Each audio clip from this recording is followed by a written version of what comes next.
제가 한 달 전에 여러분 앞에 서서 뭐라고 말씀드렸냐면 국제정세와 외교를 모르면 큰일 당하는 시대에 우리가 살고 있다, 그렇게 말씀드렸습니다. 그래서 오늘도 제가 세상 돌아가는 실정, 특별히 국제정세와 국내 정세에 대해서 좀 말씀드리려고 하는데, 지금 우리 이재명 정부가 이게 외교를 잘 못하고 있죠, 그죠? 국제정세가 어떻게 돌아가는지 잘 몰라서 그런지, 알면서도 그러는지 지금 잘못하면 우리나라가 정말 나락으로 떨어질 수 있는 그런 위기 속에서 우리가 살고 있습니다. 여러분들 언론에는 많이 보도가 되지 않았지만 아르메니아와 아제르바이잔이라는 나라 사이에 평화협정이 맺어진 일이 있는데, 그게 조금 중요해서 오늘 말씀드리려고 합니다. 원래 이 두 나라는요, 맨날 전쟁하고 싸우던 나라예요. 두 차례나 영토 분쟁을 아주 심각하게 했던 나라인데요. 이 나라들은 흑해와 카스피해 사이에, 두 번째 거 보여주세요. 흑해와 카스피해 사이에 있는 그런 나라예요. 근데 여기 지금 왜 전쟁하냐면 저 빨간색으로 되어 있는 부분 있죠. 그게 원래 지역으로는 이 아르메니아 쪽에, 그러니까 아제르바이잔 쪽에 있는데, 그 살고 있는 사람들은 아르메니아 사람이 살고 있어요. 그 다음에 여기 니체반이라는 곳이 있는데, 그 니체반 뭐 자치공화국 그러는 데인데, 여기는 거꾸로 그 땅은 아르메니아 속에 있는데 사람들은 아제르바이잔 사람들이 살고 있는 거예요. 그러니까 이 두 나라는 이렇게 되어 있기 때문에 싸울 수밖에 없는 상황인 거죠. 그런데 지난 8월 8일 날 트럼프 대통령이 백악관에 이 두 나라의 대통령과 총리를 불러서 평화협정을 맺게 했습니다. 그래서 이 아제르바이잔 대통령이 뭐라 했냐면은 트럼프 대통령이 노벨 평화상 받을 자격이 있다. 그러니까 아르메니아 총리는 그거 지명서가 있으면 자기가 바로 사인하겠다, 그렇게 농담을 할 정도로 두 나라가 이제 매우 가까워졌는데, 이 나라가 평화협정 맺은 게 국제적으로 왜 중요한 의미를 갖느냐, 그 이유는 그 다음 거 보여주세요. 여기 지도에 보시면요, 여기에 바쿠라는 이 항구 도시가 있는데, 요 아제르바이잔 이 서쪽에 있는 바쿠라는 요 도시가 세계적인 유전이 있는 도시입니다. 또 그뿐만 아니라 이 카스피아라 그러죠. 요 바다, 이 바다 건너서 투르크메니스탄, 또 저 위에 카자흐스탄에도 유전이 많이 있어요. 그러니까 러시아와 중동에만 기름이 있는 게 아니라 이 지역에도 전부 다 유전이 많이 있는데, 여러분 한번 생각해 보세요. 이 지역에 있는 유전의 기름과 천연가스를 곧바로 유럽 쪽으로 보낼 수 있다면 어떻게 될까요? 큰 변화가 있습니다. 여기 투르크메니스탄 쪽에는 지도가 없어졌네. 이쪽에는 벌써 바다 밑으로 송유관이 설치가 돼 있어서 바로 원유를 이렇게 보낼 수 있어요. 카자흐스탄은 여기 바쿠 쪽으로 송유관을 놓으면은 이제 얼마든지 보낼 수 있는데, 이거를 유럽 쪽으로 보낼 수 있으면 그동안 러시아가 원유와 천연가스를 무기로 해서 유럽을 호령하고 있었죠. 그런데 더 이상 러시아가 그렇게 할 수 없게 되는 겁니다.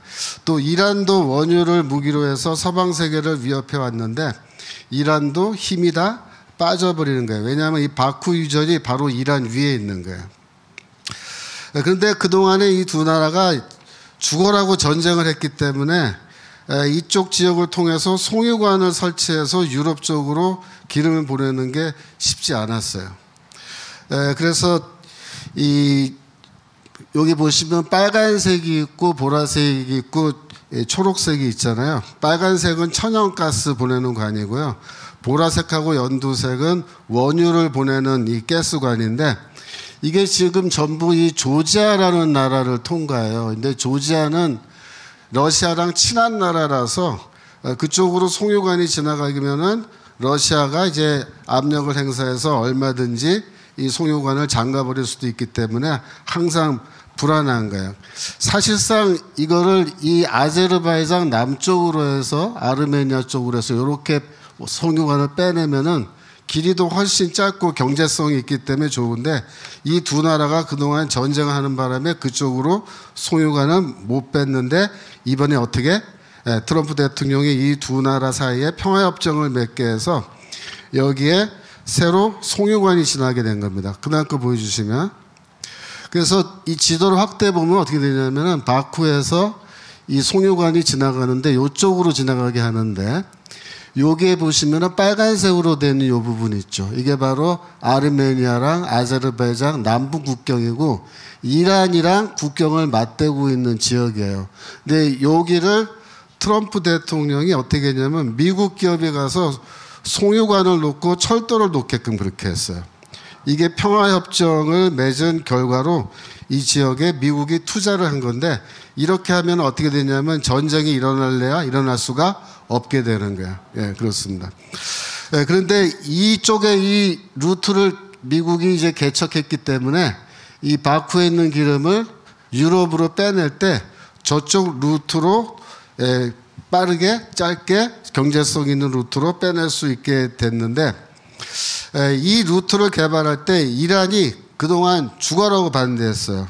그 다음 거 보여주시면, 이게 지금 분홍색으로 되어 있는 게 이게 현재 이제 앞으로 지나가게 되는 송유관 루트인데, 이쪽으로 가면은 이란은 자기들이 갖고 있는 원유 파워를 반으로 이제 줄어들기 때문에 글로 지나가는 거를 반대하고 이렇게 했는데, 이게 이렇게 지나가게 된 게 왜 중요하냐면요. 이게 그다음 거 보여주세요. 이게 크게 보면요. 여기 초록색으로 되어 있는 이 루트 있죠.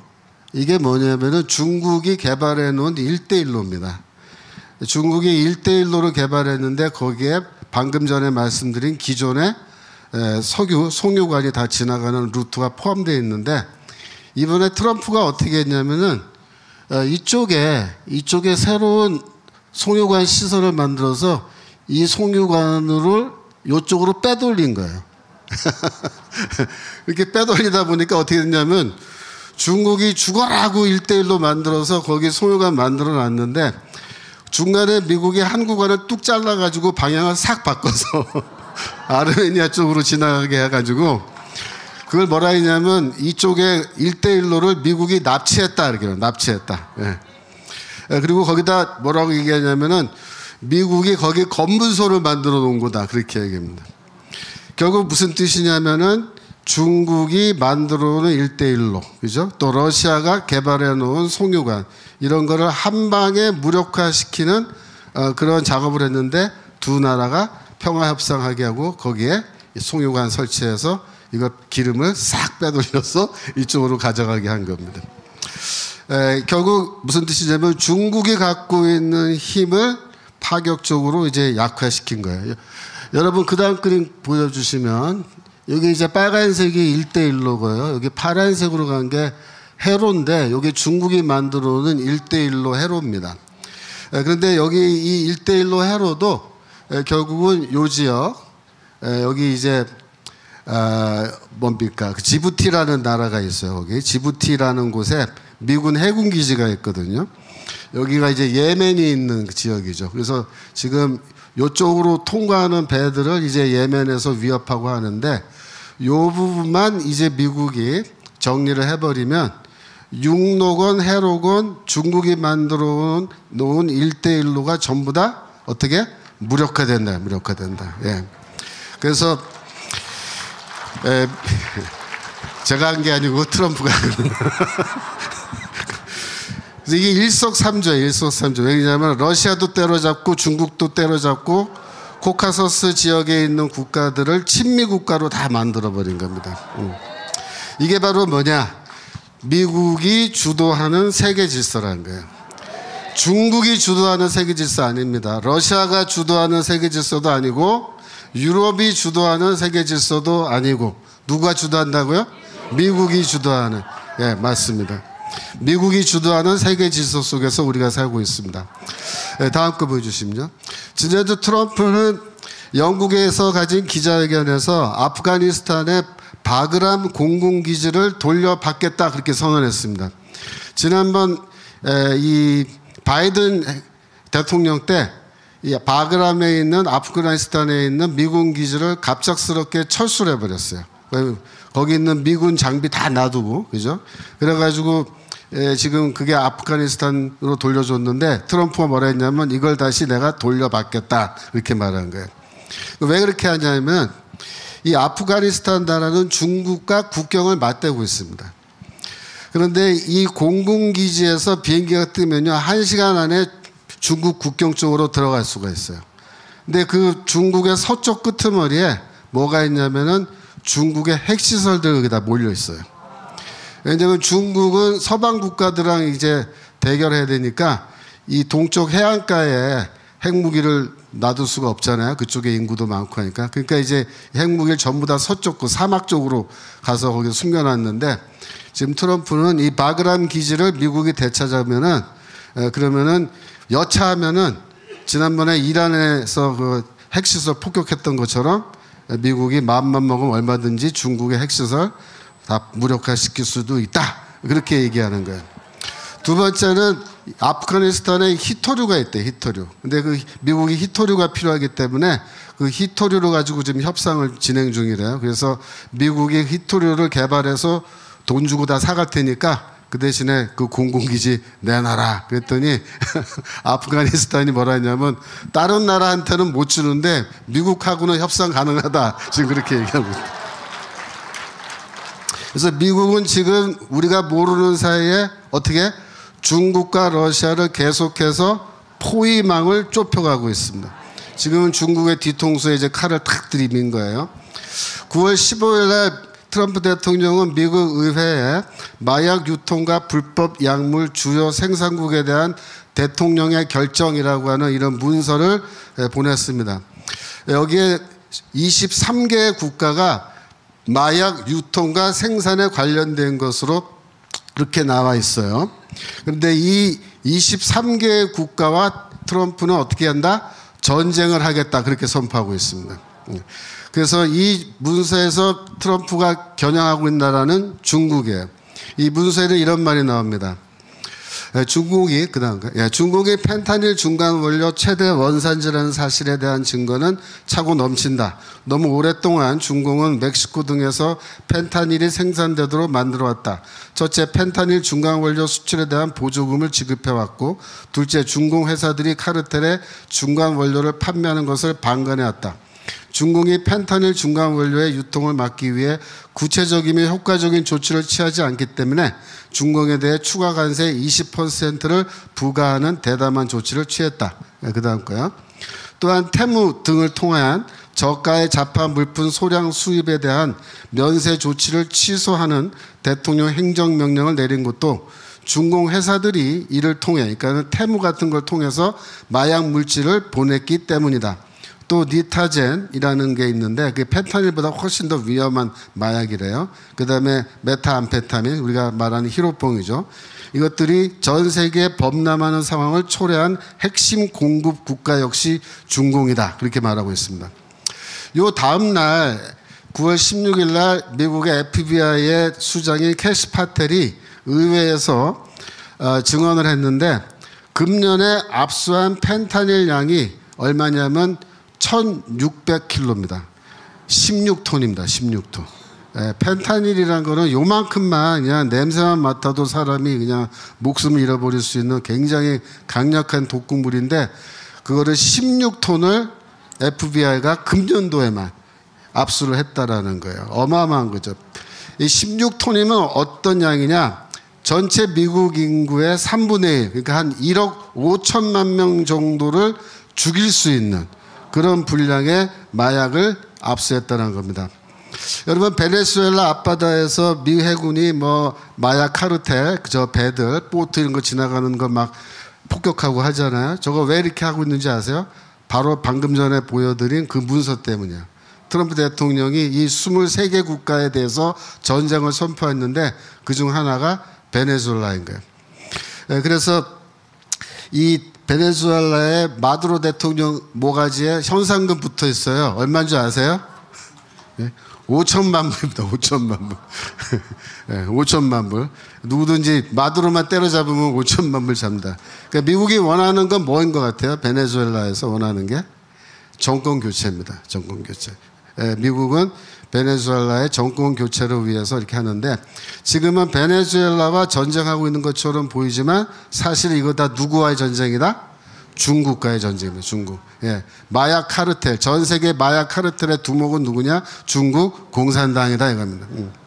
근데 중국 공산당은 중국 안에서는 이 마약 사범을 그냥 공개 처형하고 이렇게 해가지고 절대로 중국 국내에서는 마약을 유통하지 못하게 하면서도 전 세계적으로 뭐예요? 마약을 수출하고 있는 거예요. 수출하고. 이걸 뭐라 그래요? 초한전. 그죠? 영어로 unlimited warfare라 그러는데 지금 그렇게 하고 있는 거예요.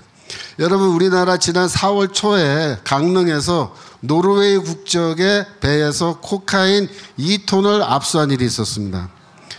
코카인 2톤이면은 어느 정도냐? 6,700만 명이 동시에 투약할 수 있는 그 정도의 분량인 거예요. 이 배가 출항한 곳이 어디냐면은 멕시코입니다.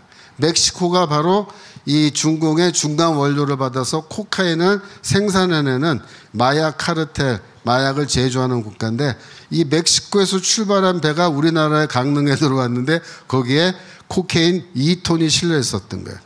그래서 그거를 이제 압수한 거는 동해지방 해양경찰청이 이제 그 압수를 했는데 뉴스에 신문 보니까 이 정보를 준 것은 누구다? 미국의 FBI다. 그러니까 미국이 우리나라를 지금 두루두루 지켜주고 있는 거예요. 미국 아니었으면 코케인 2톤이 우리나라 막 돌아다니고 이제 난리 나는 건데 이거 다 미국 사람들이 다 FBI가 막아준 겁니다. 여러분 그동안에 우리나라는 검찰에 마약 수사 전담팀이라는 게 있었어요. 그래서 그나마 이 검찰에서 마약 수사를 잘해가지고 그동안 우리나라가 마약 청정국이다 이런 얘기 많이 들었는데 지금 뭐 검찰청 없어졌죠, 그죠? 예, 검찰청 없어지고 마약 수사팀이고 뭐고 이거 이 활동 정지된 지 벌써 수년 됐습니다. 그래서 지금 현재 우리나라의 마약이라는 것이 굉장히 많이 퍼져 있고 특별히 10대, 20대 사이에서 마약을 흡입하다가 이 적발돼서 잡힌 마약 사범의 숫자가 급속하게 지금 증가하고 있는 중이죠. 앞으로 큰 문제입니다. 두고 봐야 됩니다. 그 다음에 넘어가겠습니다. 러시아의 유럽위원과 중국 1대1로 끊어버린 폴란드. 9월 4일 날 프랑스 파리에서 의지의 연합이라고 하는 유럽 정상회의가 있었습니다. 여기서 중요한 결정이 내려졌는데 뭐냐면은 35개국 중에서 26개국이 우크라이나에 파병하겠다라는 것을 공식적으로 합의했습니다. 지금까지 유럽은 우크라이나 전쟁 때 이제 군수품 지원만 했는데 이제는 실제 병력을 투입하겠다, 파병하겠다 그렇게 결정한 겁니다. 이게 전쟁의 그 범위를 완전히 바꾸는 중대한 결정입니다. 지금까지 우크라이나 전쟁은 뭐예요? 우크라이나 대 러시아 전쟁이죠. 근데 여기 이제 유럽 26개 국가가 병력을 파송하면은 어떻게 될까요? 이제부터 전쟁은 어떻게 돼요? 유럽 대 러시아의 전쟁으로 완전히 양상이 바뀌게 되는 겁니다. 그래서 이 결정이 내려지니까 이게 4일날 회의가 열렸는데 9월 7일날 러시아가 어떻게 했냐면은 드론을 띄워가지고 이 폴란드 영공에 이게 드론이 이게 침범을 했어요. 그래서 그날 19건의 거의 20건의 드론이 폴란드 쪽으로 막 날라와가지고 폴란드가 이 드론을 격추하고 막 그랬는데 폴란드 외무부 장관이 뭐라 했냐면은 우리는 하룻밤에 러시아가 20번이나 실수로 우리 영공에 드론을 보냈다고 믿지 않는다 이렇게 말했습니다. 일부러 그렇게 한 거예요. 러시아가. 그래서 공중전이 7시간 동안이나 지속됐대. 그래서 폴란드 공군에서 F-16 뭐 별의별 헬리콥터까지 다 출동해가지고 드론을 격추했는데 네덜란드 공군까지 출동했답니다. 네덜란드 공군에서 F-35 전투기. 그 다음에 루마니아 영공에도 드론이 2대가 들어와가지고 거기도 F-16 2대가 출격해서 뭐 이렇게 대처하고. 그러니까 이제 유럽연합이 우크라이나에 병력을 파송하겠다 그렇게 결정하니까 러시아가 어떻게 한 거야? 그래? 너희가 정말로 그렇게 할 수 있겠어? 그런 거야. 이 드론도 너희들 못 막으면서 너희가 무슨 우리랑 전쟁을 해 이 바보 같은 놈들아 그러면서 놀리는 뜻으로 드론을 보낸 거죠. 러시아는 비웃고 있는 거예요. 그러니까 폴란드 정부가 어떻게 했냐면은 그 드론 침범 사건이 일어나고 난 다음에 11일 자정부터 동부 국경을 폐쇄했습니다. 동부 국경이 뭐냐면 폴란드하고 벨라루스 국경을 말한 건데 이 폴란드 벨라루스 국경을 지나서 뭐가 들어오냐면 철도가 들어오는데 그 철도가 뭐예요? 바로 중국의 1대1로 철도예요. 1대1로 철도가 원래 벨라루스 통해서 폴란드 거쳐서 독일로 들어간다면 여기 나온 거 보이죠? 이게 철도인데 벨라루스 폴란드 지나서 독일로 들어간다면 이게. 근데 폴란드에서 그래? 그러면 우리 국경 막아. 이제부터 철도 못 들어온다. 딱 막은 거야. 근데 이상하죠? 러시아랑 유럽이 갈등을 맺고 있는데 유럽은 왜 중국의 1대1로 철도를 탁 막아버리죠? 유럽은 중국과 러시아가 한 팀이라고 보는 겁니다. 한 팀. 그래서 러시아한테 엿먹어라. 그게 뭐냐면 러시아, 중국 너희들 한번 엿먹어봐라. 그러면서 폴란드에서 딱 육로 수송 루트를 딱 막아버린 거예요. 이 루트가 2024년도 기준에서 얼마만큼의 교역이 있었냐면은 41조. 우리나라 돈으로 41조. 250억 7천만 유로 상당의 상품이 1년 동안 이 루트를 통해서 교역했는데 이게 딱 막힌 거예요. 그러니까 유럽은 뭐라고 얘기한 거예요? 러시아하고 중국 할 때. 우리 우습게 봤어 너희가? 그래 일단 옆부터 먹고 시작하자. 우리 할 수 있어. 우리 우습게 보지 마. 한판 해보자는 거지. 그래 한판 해보자. 그래서 지금 분위기가 상당히 심각해진 겁니다. 그러니까 유럽 쪽이 러시아하고 지금 잘하면 어떻게 됩니까? 거의 3차 세계대전, 그죠? 유럽 전체가 러시아와 한판 붙으면 3차 대전이죠. 3차 대전이 일어날 수도 있다. 그런 상황입니다. 세 번째로 중국 내부 정세입니다. 그 다음 거요. 중국 시진핑은 지금 현재 필사적으로 버티려고 노력하고 있는데 이미 권력의 추는 이 장류샤와 그와 함께하는 사람들에게로 넘어간 것처럼 보여요.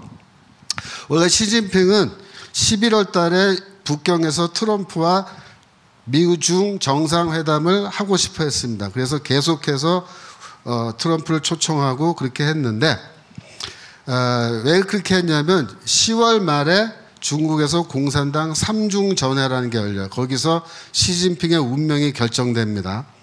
아마도 여차하면은 그때 이제 권좌에서 밀려날 가능성이 큰데 그걸 시진핑은 막고 싶죠. 그래서 어떻게 하냐면은 트럼프를 불러서 11월 달에 거기서 정상회담을 함으로 자신이 건재하다는 것을 온 세계에 과시하고 싶은 거예요. 그런데 미국이 어떻게 했을까요? 거절했습니다. 예, 거절했습니다. 우리 중국 안 간다 그런 거예요. 그래서 성사된 게 뭐냐면은 10월 31일, 11월 1일 이틀 동안에 우리나라 경주에서 열리는 에이펙에서 트럼프와 시진핑이 만난다. 다들 얘기 들으셨죠? 예, 그때 뭐 미중 정상회담 한다 그러는데 그거는요 실제적인 정상회담 아니에요. 원래 미중 정상회담 하려면은 워싱턴이나 북경에서 해야 되고요. 한 2박 3일 해야 돼요.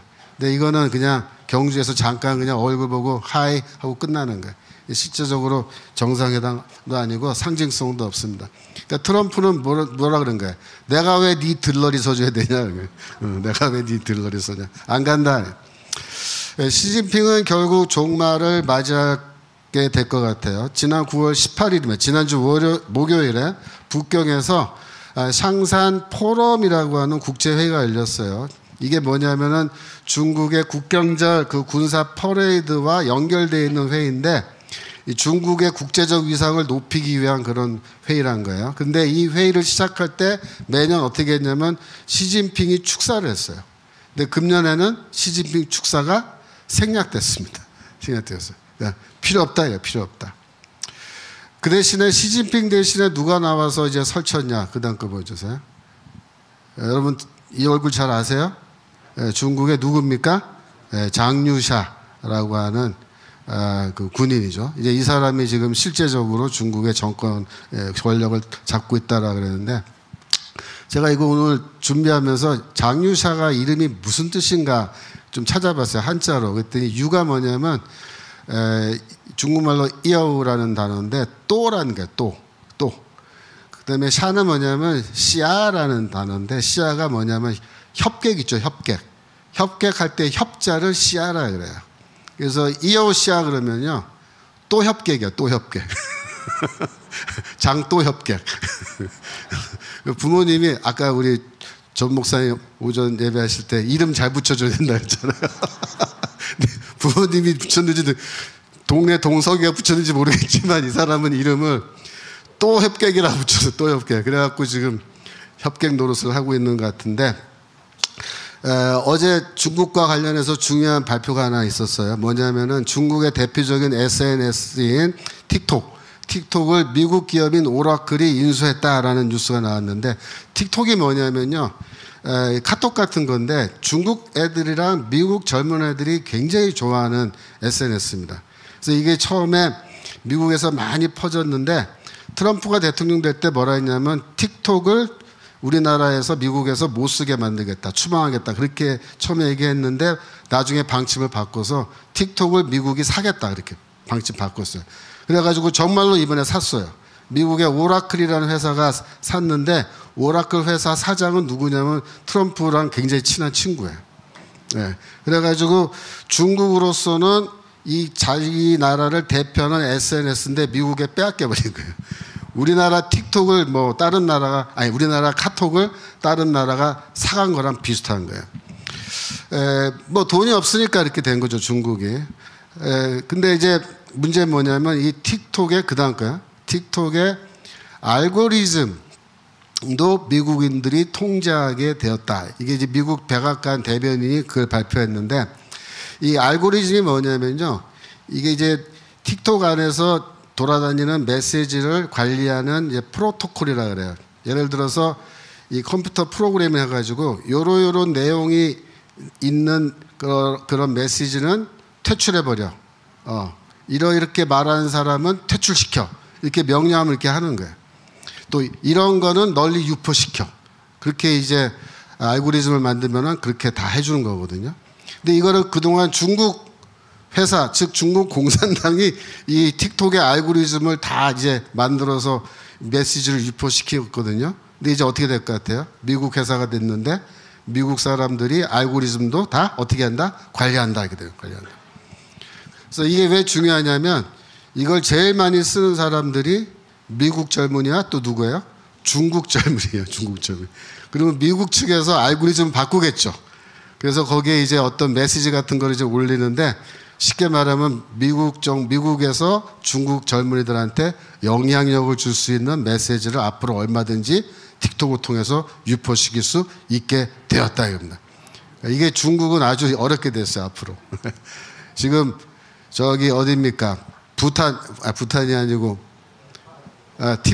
티벳에서 젊은이들 난리 났잖아요, 그죠? 네. 그런 식으로 앞으로 중국도 젊은이들이 지금 불만이 많은데 중국에게는 굉장히 타격을 줄 수 있는 상황입니다.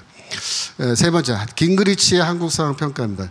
뉴트 깅그리치라는 분은 전 연방 하원 의장 출신인데요. 18일에 뭐라고 얘기했냐면 한국의 새 정부가 반종교적이고 너무나 왼쪽으로 가고 있어서 정말로 우려된다 이렇게 말했답니다.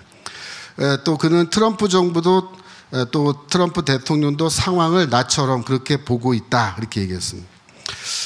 깅그리치가 그 17일 날 트위터에 이렇게 말했어요. 한국의 새로운 좌파 정부가 여러 종교를 공격하려는 미친 의도를 갖고 있는 것 같다 이렇게 얘기했습니다. 그러면서 27일에는 뭐 언론 기고를 통해서 한국 내 보수 정당과 교회 지도자들에 대한 압수수색 그 거론하면서 이렇게 종교 탄압하고 이렇게 하는데 탄압이 숨이 막힌다 이렇게까지 얘기했어요.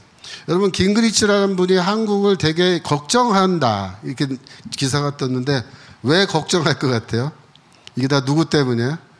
이재명 때문에 이재명 때문에 또 그와 함께하는 이 권력의 핵심 세력 때문에 지금 문제가 된 거예요. 이재명이 지난주에 뭐라 했냐면은 권력에는 서열이 있다 이렇게 했습니다. 권력에 서열이 있다. 입법부, 행정부, 사법부 사이에 뭐예요? 서열이 있다는 거예요. 듣도 보도 못한 주장입니다. 이게 삼권 분립이라는 거를 완전히 개무시하는, 삼권 분립의 원칙을 무너뜨린 거예요. 상권 안에 뭐가 있다? 서열이 있다. 그럼 그게 분립이에요? 아니죠. 아니죠. 분립 아니에요. 그러니까 입법부가 사법부 위에 있다는 주장이에요. 그래서 입법부가 사법부한테 야, 내란 재판부 만들어. 우리 만들 거야. 그러면은 사법부는 깨갱하고 그냥 입 꽉 다물고 있어야 된다. 그 얘기거든요. 그래서 이 대한민국은요, 지금 정확히 말하면요, 삼권 분립의 국가가 이제 아닙니다. 여러분. 어떤 나라에 대한민국은 지금? 삼권 서열의 국가입니다. 삼권 서열. 이제 대한민국은 우리가 알던 그런 대한민국이 더 이상 아닌 거예요. 그러니까 민주당이 입법부와 행정부를 장악하고 나서 이제 마지막으로 사법부를 완전히 무릎 꿇리는 거예요. 무릎 꿇려. 야, 무릎 꿇어. 그래. 무릎 꿇어. 그러면 어떻게 돼요? 사법부의 독립성은 완전히 이제 무너진 거죠.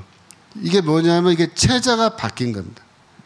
우리가 체제 전쟁이란 말을 했는데 실제로 우리나라에서는 지난주에 뭐가 체제가 바뀌는 그런 방향으로 이제 가기 시작한 겁니다. 그럼 어떤 체제로 지금 바뀐 것 같아요? 여러분 보시기엔 바로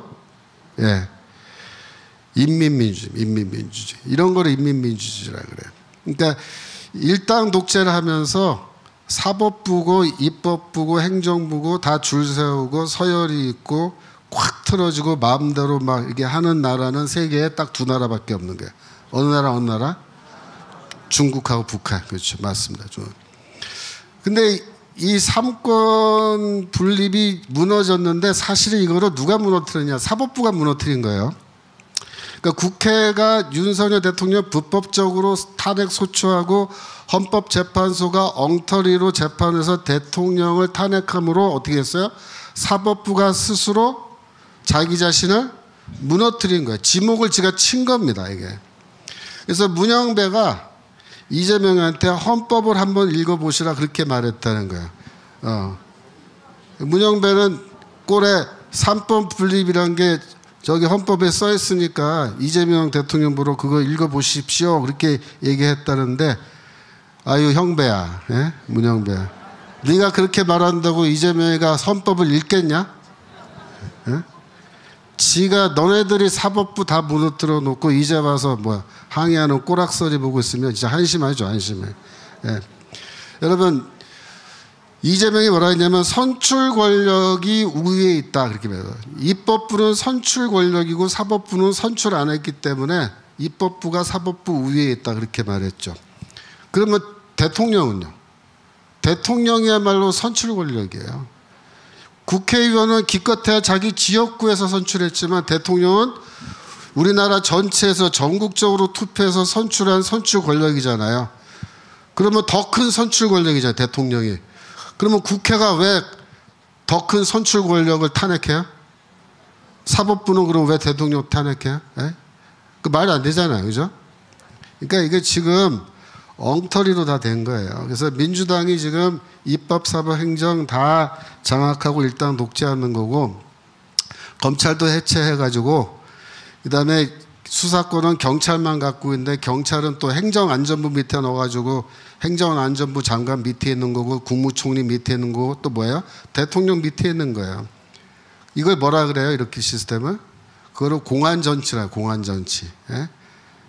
공안이 뭐예요? 경찰 동원해서 정치하는 거. 그러니까 우리나라가 지금 더 이상 자유민주주의, 정상적인 자유민주주의 국가가 아닌 겁니다. 삼권 서열의 원칙이 작동하는 공안 정치하는 국가. 그러니까 깅그리치가 걱정하겠어요, 안 하겠어요? 하는 거예요. 트럼프 대통령도 걱정하는 거예요, 그죠? 똑같이 걱정하고 있다. 미국의 동맹인 대한민국이 삼권 서열 국가가 된 거예요, 지금. 여러분 욥기 9장 24절 아까 읽었는데 시작. 세상이 악인의 손에 넘어갔고 재판관의 얼굴도 가려졌나니 그렇게 대하니가 그간이시면 누구냐. 이 왕권이 악인의 손에 넘어갔다 이거예요. 악인의 손에. 근데 그 다음에 뭐냐면 이 사법권이에요. 사법권.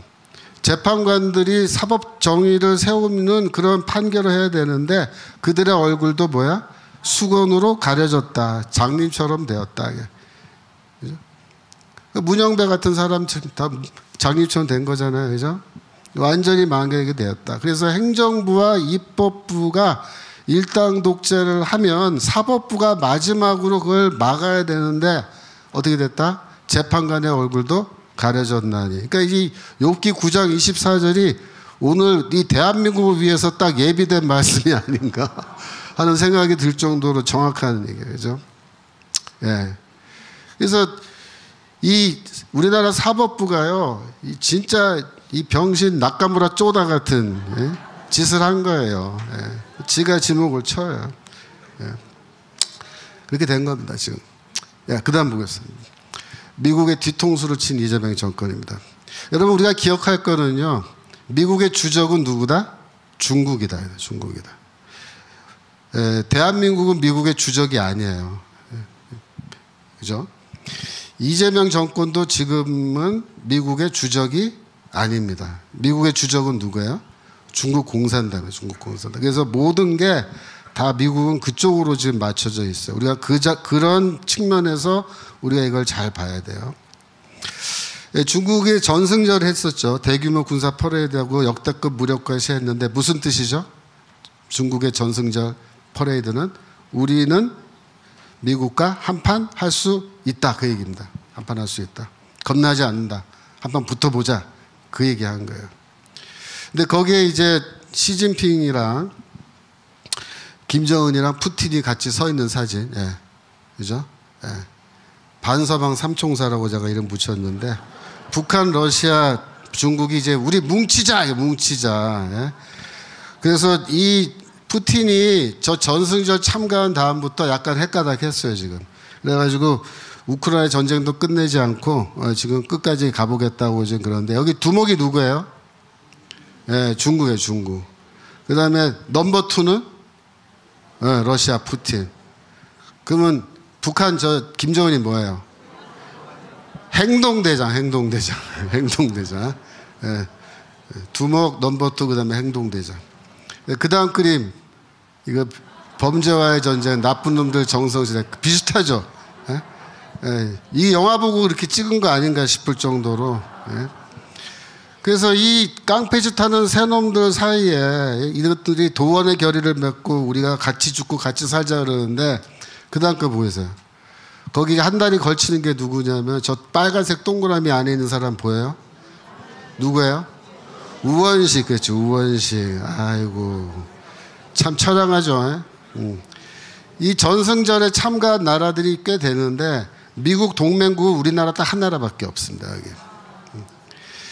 여기에 우원식을 보냄으로써 이재명 정부는 미국에 확실한 메시지를 보낸 겁니다. 뭐예요 그게? 우리는 중국 편에 서겠다 그 얘기입니다. 지난번 트럼프와 회담할 때 이재명이가 우리는 안비 경중 안 하겠습니다. 그런 시절 지나갔습니다. 막 그랬잖아요. 그러고서 저렇게 딱 보내는 거죠.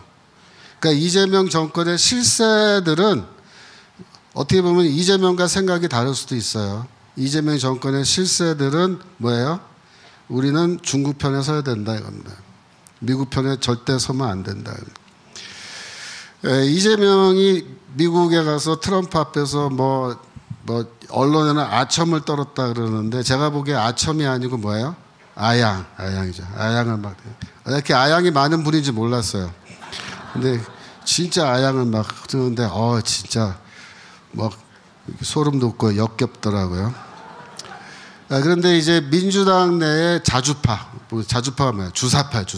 이 실세입니다. 미국 민주당 내 주사파들은 실세들은 그 텔레비 장면 보고 어떻게 느꼈을 것 같아요? 엄청 열받았을 겁니다. 기껏 대통령 만들어줬더니 트럼프 앞에 가서 저렇게 빌빌대고 그래갖고 이재명이 귀국하자마자 어떻게 했을 것 같아요? 집합. 이재명이 말아요. 그래갖고 엄청 쥐어박았을 거예요. 여러분 이재명 그 대통령이 귀국한 뒤에 몸이 뭐 건강이 안 좋아서 며칠 쉬어야 된다 그 뉴스 들었죠? 근데 지금은 인터넷에 그 뉴스가 싹 사라지고 없어요. 그리고 며칠 안 보였잖아요. 그때 어떻게 됐을 것 같아요? 근데 불려갔어요. 실세들한테 불려가서 되게 야단맞았어요. 결국 이제 이재명이가 미국에 3,500억 불 주겠다고 한 거 지금 못 주겠다고 지금 번복했잖아요. 근데 그 3,500억 불이 미국이 처음부터 대한민국에 달라 그런 거예요. 여러분 그거 절대 오해하시면 안 돼요. 제가 그거를 이번에 쭉 조사를 다 해봤고 찾아봤는데 그 어떤 기사에도 미국이 먼저 3,500불 갖고 와라고 말한 그런 기사가 없어요. 없어요. 어떻게 된 거냐면요. 한국의 김정관 산업통상부 장관 여한구 통상교섭본부장이 7월 24일, 25일에 워싱턴으로 날아가서 러트닉 미국 상무장관을 만났어요. 근데 그 다음날 러트닉 장관이 트럼프랑 같이 영국으로 가버린 거예요. 영국의 그 EU 대표들과 회담이 있어서. 그러니까 이 두 양반이 비행기를 타고 쫓아간 거예요. 쫓아가. 그래서 스코틀랜드까지 쫓아가서 밤늦게 이제 만났는데 그거를 저 러트닉 장관이 기자들한테 다 얘기해 버렸어요. 대한민국이 지금 똥줄이 타가지고 비행기 타고 스코틀랜드까지 나 쫓아와서 우리 저녁 먹고 났는데 그때 만나자고 난리쳐서 우리가 만나줬다. 그 얘기를 하는 거예요. 그때 당시에 일본과 유럽이 관세 협상 타결했기 때문에 한국 대표단이 좀 마음이 급했을 거예요. 그리고 또 이재명이 트럼프하고 만나게 해야 된다라는 그런 압박감 때문에 이 협상을 하는데 제대로 협상을 못하고 그냥 질질 끌려가 다닌 것 같아요. 근데 그때 러트닉 장관이 뭐라 그랬냐면은 너희가 최고의 협상안을 갖고 오라 그렇게 얘기했다는 겁니다. 협상안을 갖고 오라 그랬지 얼마 갖고 오라 이렇게 말한 적이 없다는 거예요. 그러니까 3,500억 달러 미국에 투자하겠다는 거는 한국 측의 제안이었던 걸로 볼 수밖에 없는 거예요. 왜냐하면 그 다음날 7월 31일에 갑자기 신문에 미국과 관세 협상이 타결됐는데 3,500억 달러 미국에 투자하고 그 대신에 관세 15% 낮춘다라고 발표가 나온 거예요. 그런데 그때 이재명 대통령도 자신의 SNS에 뭐라고 얘기했냐면은 관세 협상이 타결됐는데 오직 국익만을 최우선에 두고 협상에 임했다 이렇게 말해요. 그 다음에 이게 대통령실의 얘기예요. 대통령실에서는 이재명이가 협상을 실시간으로 챙겼다 이렇게 말해요. 이게 신문기사에 다 나와 있습니다. 몰랐다 그런 거 아니에요. 자기가 실시간 다 챙겼고 대통령이 그래서 3,500불 주고 15% 낮추는 거에 이미 다 합의했다. 그죠? 이거 대통령실에서 이렇게 얘기한 겁니다. 지금. 근데 이제 와서는 어떻게 된 거예요? 예? 그래갖고 이렇게 된 상황이니까는 결국 트럼프는 어떻게 된 거예요? 그래?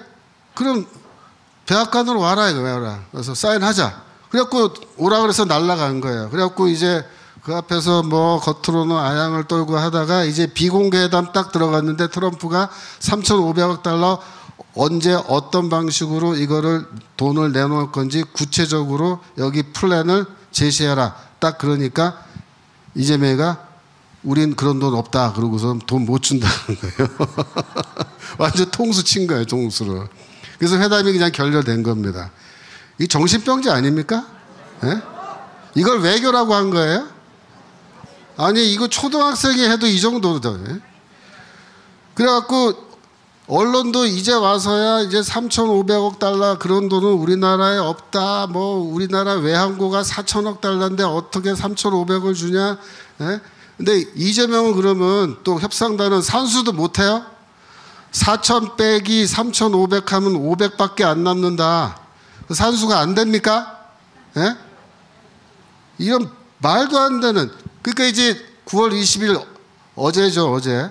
어제쯤 되니까 우리나라에 산수를 할 줄 아는 사람이 나타난 거예요. 그래서 조선일보에 기사가 났어요. 뭐라 하냐면 3,500억 달러는 한국이 지난 35년 동안 해외 순투자 합친 액수랑 맞먹는데요. 서울시립대 김우철 교수라는 사람은 뭐라 했냐면 보증과 대출을 포함한다고 해도 3,500억 달러를 미국에 투자하는 거는 불가능하다. 이제 산수가 된다 이거예요. 이제 산수가. 아니 그러니까 그럼 처음부터 미국이랑 3,500억 불 투자한다는 합의를 하지 말았어야죠, 그죠? 아무리 구두로 합의를 했다 하더라도 구두 합의 다 해놓고 이제 와서 돈 없다고 그냥 못한다. 그래서 어떻게 됐어요? 지금 앞으로 이제 볼만하게 된 거예요. 예? 그래서 지금 이재명이가 뭐라 그러냐면은 내가 3,500달러 동의했으면 내가 탄핵당했을 것이다 이러고 떠들고 다니는 거예요. 예. 지가 먼저 3,500불 하는 거 다 세밀하게 다 대통령실에서 다 모니터링해서 다 진행했다고 말하고서 지금 와서 입 싹 씻고. 그러니까 미국 트럼프나 미국 행정부가 보기에 우리나라 이 정부를 뭐라고 생각하겠어요? 이거 미친놈들이야, 미친놈들.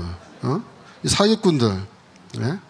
완전히 우롱한 겁니다. 이거는 계획을 해서 우롱한 건지 아니면 그렇게 어떻게 하다가 우롱했는지도 모르겠지만 이거는 하여튼 우리나라 정부와 이재명이가 트럼프와 미국 행정부를 완전히 우롱한 사건이에요.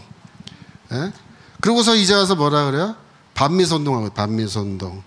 그 미국 대사관 앞에서 지금 반미선동하는 거 여러분 아시죠? 예, 그 다음 거 보여주세요.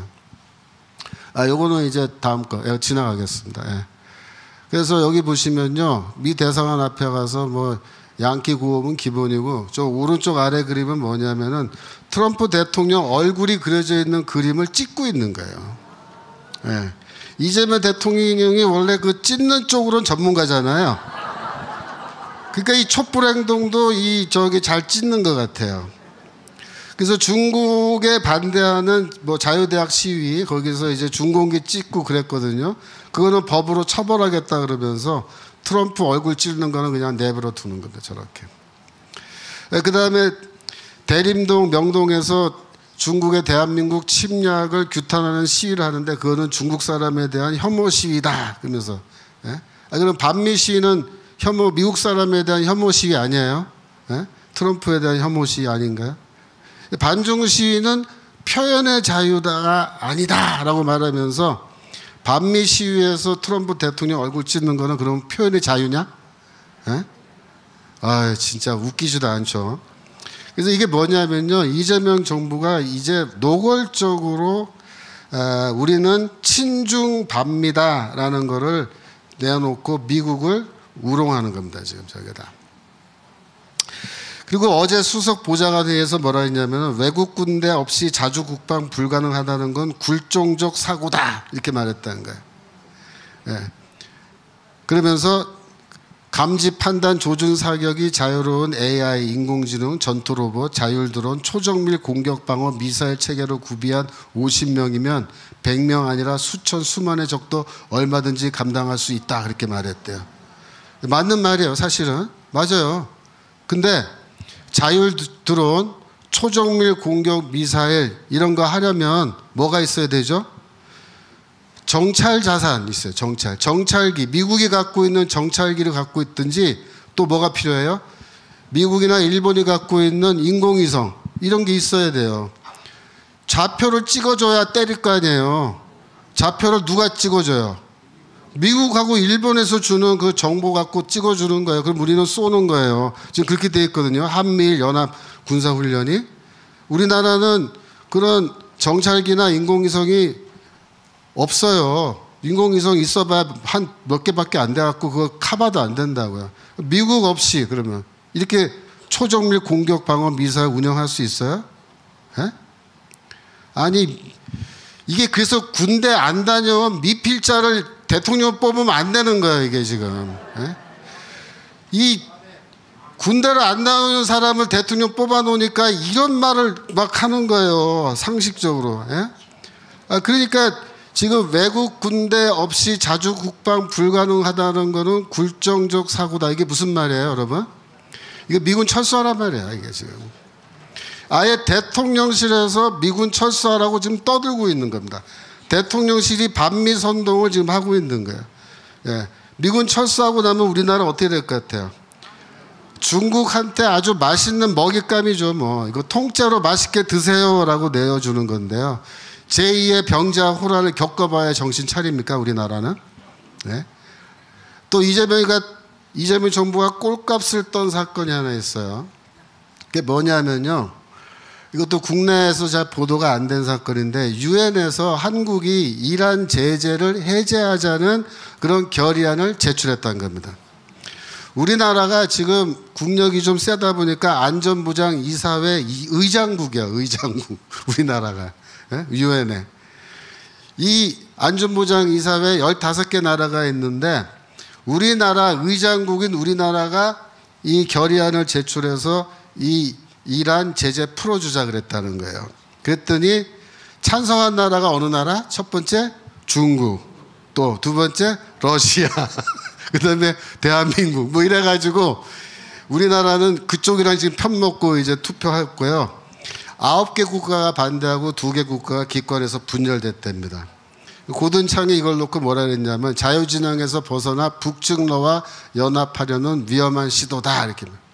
국제사회는 이재명 정부의 움직임을 단순한 절차적 발의가 아니라 전략적 신호로 해석하고 있다. 전략적 신호로 해석하고 있다. 그게 무슨 말이에요? 한국 정부가 국제사회 신호를 보내고 있다 이거야. 띠디디딕 띠디디딕 이렇게 신호를 보내는데 그 신호가 뭐예요? 여러분 대한민국은 이제 러시아 편, 중국 편, 이란 편입니다. 그런 신호를 지금 보내고 있다는 거예요. 기가 막히죠. 기가 막히죠. 예, 이러고 있는 거예요. 얼마 전에 미국에서 찰리 커크가 총 맞아 죽은 거 아시죠? 여러분 찰리 커크가 그동안 무슨 일을 했나요? 뭘 주장했나요? 왜 죽었죠? 예, 찰리 커크가 죽은 이유는 한마디로 말하면요. 표현의 자유 때문에 죽은 겁니다. 이 표현의 자유, 이건 자유민주주의, 자유주의의 가장 기본적인 자유죠. 근데 미국이요 이상한 나라가 된 게 왜냐하면 이 표현의 자유가 억압되는 나라예요. 미국에서 누가 그러면 표현의 자유를 억압하느냐? 좌파들입니다. 미디어와 좌파들. 표현의 자유가 가장 많이 억압되는 장소가 어딘 것 같아요? 미국에서? 대학교입니다. 대학교. 대학교가 좌파들이 제일 많이 득식을 하는 거예요. 그래서 이 찰리 커크가 죽은 장소도 어디예요? 대학교에서 죽었어요. 대학. 거기서 뭐 했어요? 토론했습니다. 토론. 네. 자신과 생각이 다른 대학생들과 토론했어요. 강연이 아니고 토론했습니다. 질문 받고 대답하고 질문 받고 대답하고. 왜 토론을 했죠? 미국 대학이 표현의 자유가 억압되는 바로 그런 장소였기 때문에 그 표현의 자유를 되찾아오기 위해서 의도적으로 대학을 찾아다니면서 토론을 한 거예요. 근데 그거를 총을 쏴서 죽여버렸습니다. 이 찰리 커크가 그동안 한 일은 터닝 포인트 USA라는 이 기관을 만들었다 그러잖아요. 근데 여기서 한 일이 뭐냐면 미국 전국에 3,500개 이상의 고등학교와 대학교의 터닝 포인트 USA 조직을 구축했습니다. 그래서 미국에서 가장 빠르게 성장하는 보수 청년 운동 단체가 된 거예요. 두 번째로 이 찰리 커크가 저술 활동을 했습니다. 근데 이 책 이름이 재밌어요. 여러분 보세요. 첫 번째 책이 캠퍼스 배틀필드. 캠퍼스 전쟁터. 그 대학 캠퍼스가 전쟁터라는 거예요. 네. 좌우파가 맞서 싸우고. 물론 이제 마가 독트린이라는 유명한 책도 썼죠. 근데 그 다음 책이 또 재밌어요. The College Scam이라 그랬는데요. 이 부제가 뭐라고 되어 있냐면 조그만 글씨로 돼서 잘 안 보이는데 How America's Universities are Bankrupting. 어떻게 미국의 대학들이 파산을 시키고 또 Brainwashing Away the Future of America's Youth. 미국의 젊은이들의 미래를 어떻게 파산시키고 어떻게 세뇌시켜서 망가뜨리고 있는지를 폭로하는 책입니다. 이 책이. 그래서 미국 대학을 고발하는 책이에요. 이런 책을 썼습니다. 그 다음에 넘기시면 그래서 이런 일을 했는데 이 찰리 커크가 진정한 의미에서의 이 자유주의 정치가였거든요. 이 캠퍼스에서 이제 이런 일들을 쭉 했는데 이 찰리 커크를 죽인 이 타일러 라빈슨이라는 사람은 어떤 사람이냐면요.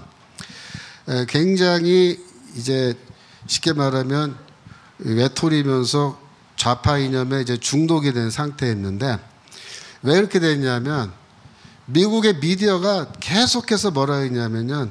찰리 커크는 극우다 이렇게 해요. 극우다. 파라이트다. 혹은 얼트라 라이트다. 그래서 찰리 커크는 극우다. 극우다. 이렇게 얘기하니까 그 다음에 어떻게 또 얘기되냐면 두 번째는 찰리 커크는 뭐다? 파시스트다. 파시스트다. 그러니까 표현의 자유를 주장하는 자유주의 정치가를 극우몰이를 하고 파시스트라고 언론이 공격하고 그 다음에 좌파 유튜버들이 공격을 했어요. 그래갖고 그게 계속되다 보니까 어디까지 갔냐면요. 그 다음에는 찰리 커크는 나치다 이렇게 된 거예요. 그 다음에 찰리 커크는 히틀러다. 그러니까 찰리 커크가 갑자기 히틀러가 됐는데 이런 타일러 라빈슨 같은 사람은 그걸 정말로 믿는 거예요. 그러면 히틀러는 어떻게 돼요? 그 보네퍼 목사가 그랬잖아요. 저 미친놈에게 운전대를 맡길 수 없다. 내가 히틀러 죽이겠다 그랬잖아요. 똑같이 된 거예요. 얘가. 찰리 커크가 히틀러야? 그럼 내가 죽여야지. 내가 찰리 커크를 죽이는 건 인류에 대한 나의 엄청난 공헌이야. 이렇게 생각한 겁니다. 그래가지고 그냥 쏴 죽인 거예요. 그래서 여러분 사실은요. 타일러 라빈슨도 피해자입니다. 어떤 피해자예요? 엉터리 언론, 엉터리 좌파 유튜버들이 극우몰이라죠. 극우몰이. 극우몰이를 극단적으로 해서 파시스트 나치라고 히틀러 같은 사람이라고 그렇게 거짓된 주장을 막 해대니까 그 말에 속아 넘어간 사람이 정말로 총으로 쏴 죽인 겁니다. 근데 이 찰리 커크가 죽었는데 죽자마자 그 SNS에 이 찰리 커크의 죽음을 환영하면서 그것을 셀러브레이트, 축하하는 그런 SNS가 막 올라왔다는 거죠. 그런데 미국 사회에서 어떤 일이 벌어졌냐면 그런 글을 써서 올라온 그런 사람들을 전부 다 학교나 직장이나 이런 데서 다 해고시켜버리는 운동이 지금 벌어지고 있는 거예요. 예, 그래갖고 수만 명의 사람들이 지금 직장에서 잘렸어요. 뭐 항공사 직원들도 잘리고 학교 교사들도 잘리고 유명 방송국 MC도 잘리고 방송 중단되고 쫓겨나고요. 지금 난리가 났어요.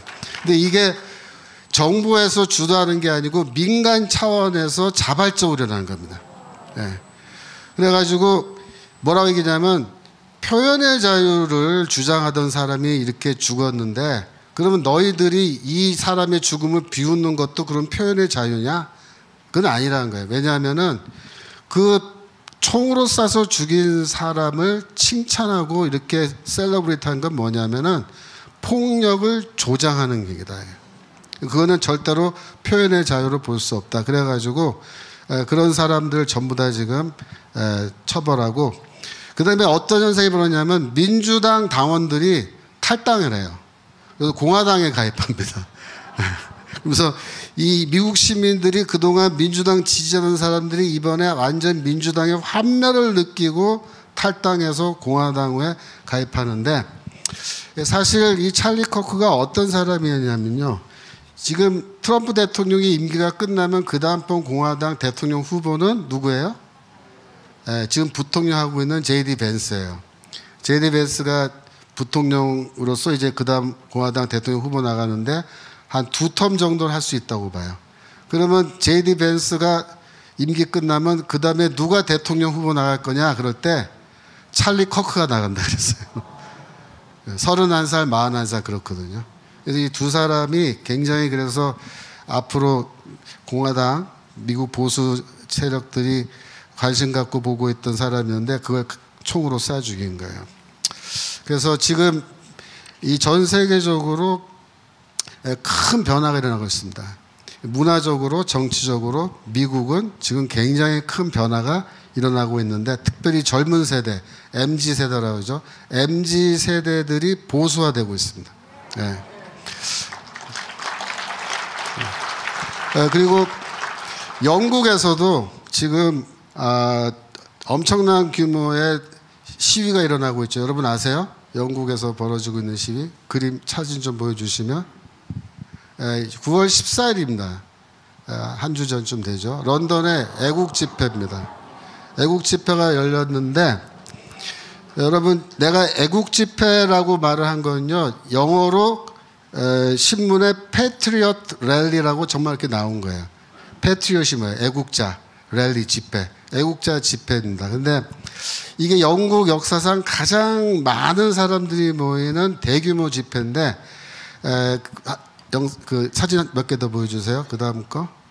전부 다 보이죠? 영국 국기 들고 나왔죠. 그죠? 그 다음 거 보이시면. 지금 뭐 영국 시내가 전체가 완전히 시위대로 덮여버릴 정도로 그런 큰 집회가 열렸는데 이 집회의 이름이 뭐냐면요. Festival of Free Speech. Festival of Free Speech예요. 그러니까 Free Speech가 뭐냐면 우리말로 하면 표현의 자유, 표현의 자유. 표현의 자유 축제입니다. 영국이라는 나라도 미국처럼 이 표현을 하면요. 전부 다 뭐 법적으로 처벌하고 극우라 그러고 막 그러니까 그동안 하고 싶은 말을 못하던 사람들이 지금 참다 못해서 저렇게 거리에 쏟아져 나온 거예요. 그런데 여러분 보시면 알겠지만 우리랑 좀 비슷한 점이 많아요. 그죠?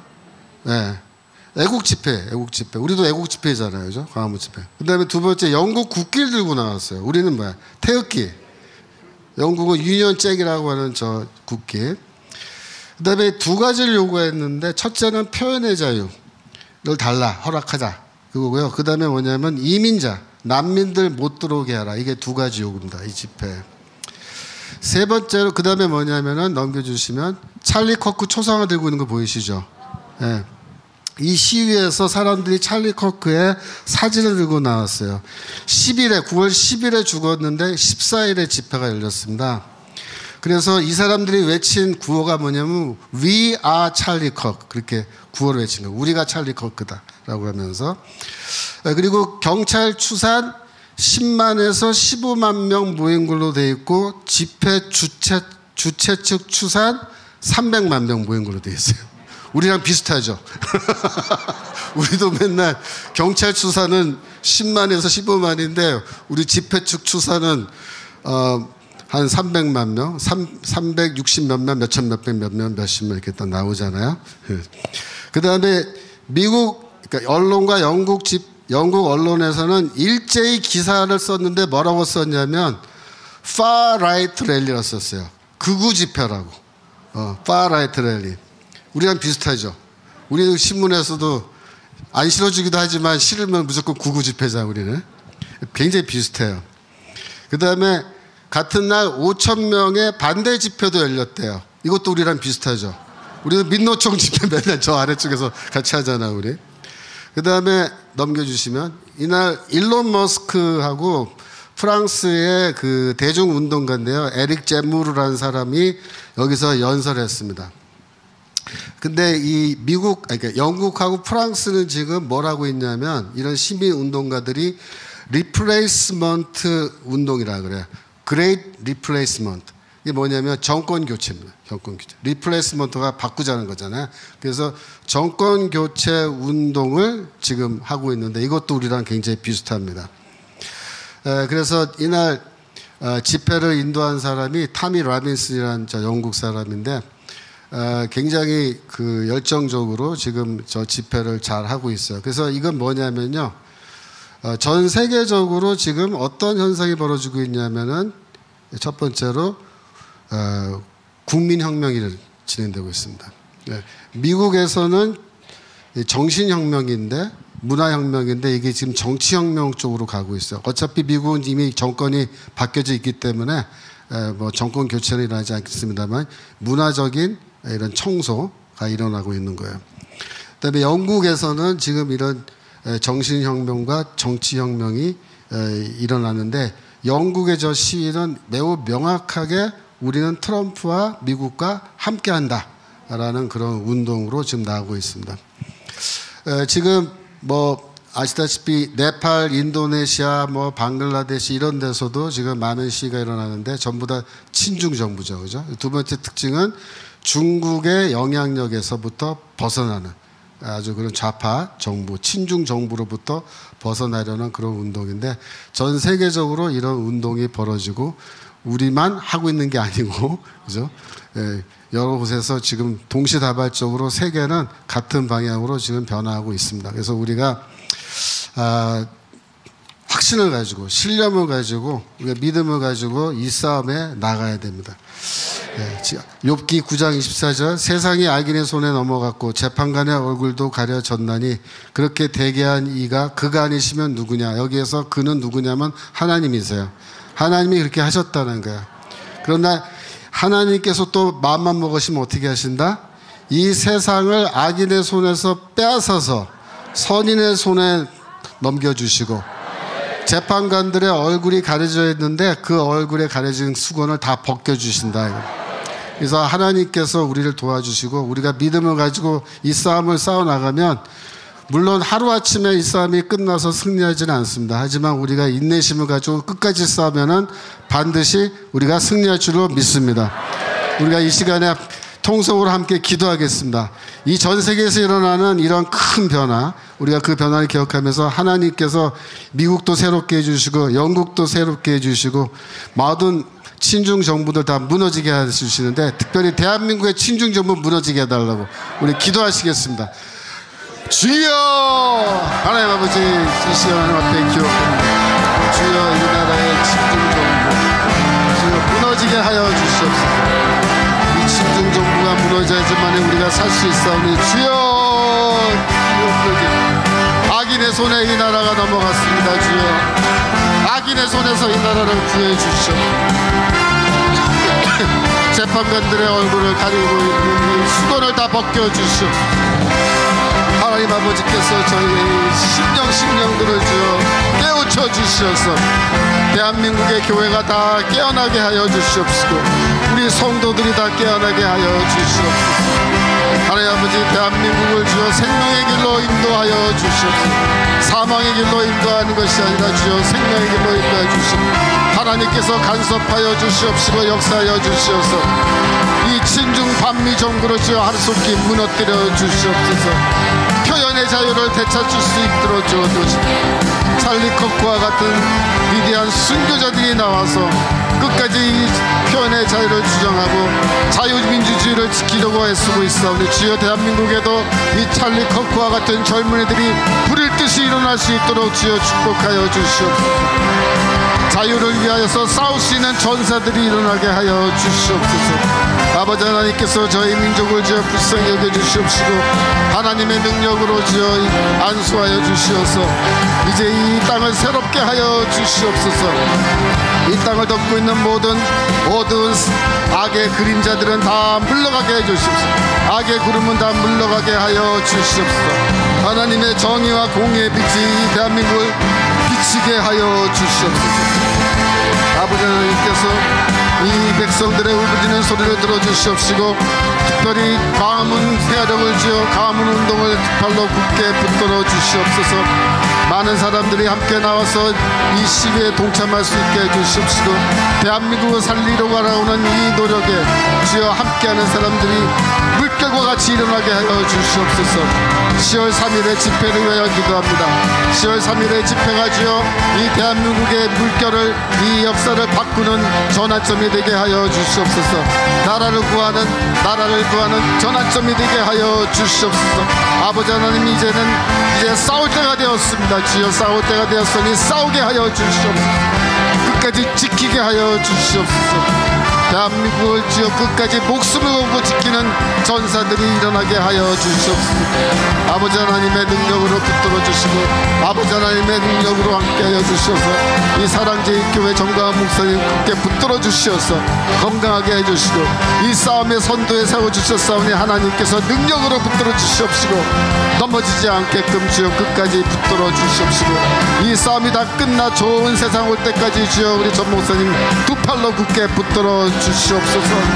아버지 하나님 함께하는 모든 교육자들 함께하는 지도자들 주여 붙들어 주시고 한 마음으로서 싸우게 해 주시옵시고 한 마음 한 뜻으로 끝까지 이 싸움을 잘 싸워나갈 수 있도록 주여 축복하여 주시옵소서.